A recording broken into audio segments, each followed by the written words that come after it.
আসসালামু আলাইকুম প্রিয় দর্শক, আমন্ত্রণ জানাচ্ছি আমার নতুন একটি ভিডিওতে।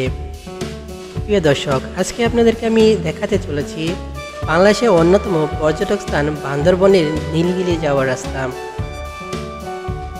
যেখানে রয়েছে পাহাড়ি আঁকাবাঁকা পথ আর পাহাড় ঘেঁষে পাহাড়ি জনগোষ্ঠীর ছোট ছোট বাড়ি। দেখে আপনি মুগ্ধ হবেন। আমাদের যাত্রা শুরু করি বান্দরবন শহর থেকে।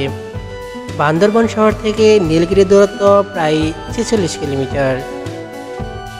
পাহাড়ের কোল ঘেঁষে ছোট ছোট রাস্তা আর পাহাড়ি মানুষের ছোট ছোট বাড়িঘরের মাঝ দিয়ে যখন আমি যাচ্ছি, মনে হচ্ছে হলিউডের মুভির মতো অভিযানে যাচ্ছি। প্রিয় দর্শক, পাহাড়ি মানুষের জীবনযাত্রা আমরা যেভাবে মনে করি এত সহজ নয়।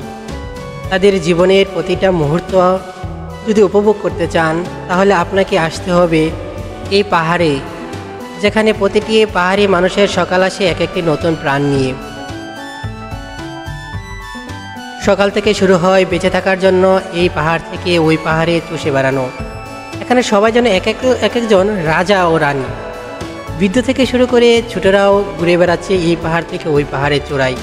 অলসতা ও ব্যর্থতা তাদের কাছে যেন একটি শব্দ মাত্র। প্রতিটি পাহাড়ে থাকে তাদের খাবার। খাওয়া যায় না এমন জিনিস তাদের চোখে খুব কমই পড়ে।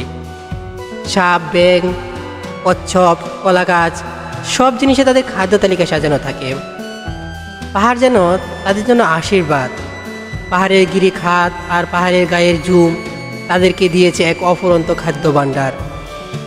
শিশুকাল থেকেই শিখতে হয় কীভাবে পাহাড় থেকে প্রাণী শিকার করতে হয় আর বনের হিংস্র প্রাণী থেকে নিজেকে এবং নিজের পরিবারের সদস্যকে বাঁচাতে হবে। এত কিছু পরও তাদের জীবন অনেক সুন্দর। নেই সমতলের মতো এত লোভ আর চাহিদা। আছে এক অটুট বন্ধন, সামাজিক নিরাপত্তা। নেই কোনো গাড়ির লাইন, নেই কোনো কান ফাটানো গাড়ির হর্ন।